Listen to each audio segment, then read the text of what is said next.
Assalomu alaykum. Jobir Begus kanalining ashaddiy obunachilari. Aziz aka-ukalar, mol qo'y qo'chqor novvasi chiqyaptilar. Aka-ukalar, mana shu Dehqon akamizdan ikkita novvasini olishibdi. Sizlarga bir prosta video syomka qilyapmiz, mol olishda, narx-navolarni solishtirib ko'rasizlar degan maqsadda video syomka qilyapmiz. Bittasi bu mana aziz aka-ukalar. Ikkinchisi mana buni novvasimiz, xudo xolasa.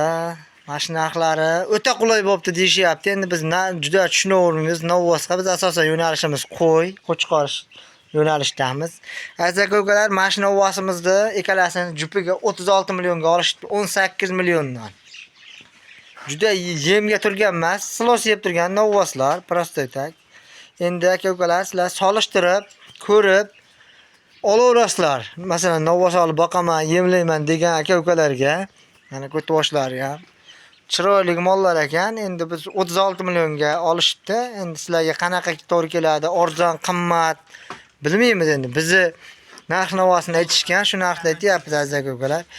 Yemlasa foyda qilaveradi aziz aka-ukalar. Prosta silos yeyapti mana mol. Shuni bilsalaring, foyda qilaman desalar, foyda qilishga hamma narxi yetadi. Chiroyli mol yesa, yaxshi berilsa foyda qilaveradi. Prosta olib borib qo'yib, berilmay qattiq tayoq tashab qo'yib yotgan mol qo'ylar foyda qilmaydi, ular ziyon qiladi aziz aka-ukalar. Berish kerak, shu yeb to'yguncha beraverish kerak, keyin foyda qiladi. Yaqinda bitta novva sotildi, 19 millionga olingan ekan, 5 oyda 43 million 500 ming so'mga sotildi aziz aka-ukalar. Xudo xolsa mana shu novvoslarimiz ham inshaalloh 5 oyda 45 milliondan 90 millionga sotiladi degan niyatlarda aka-ukalar olishibdi.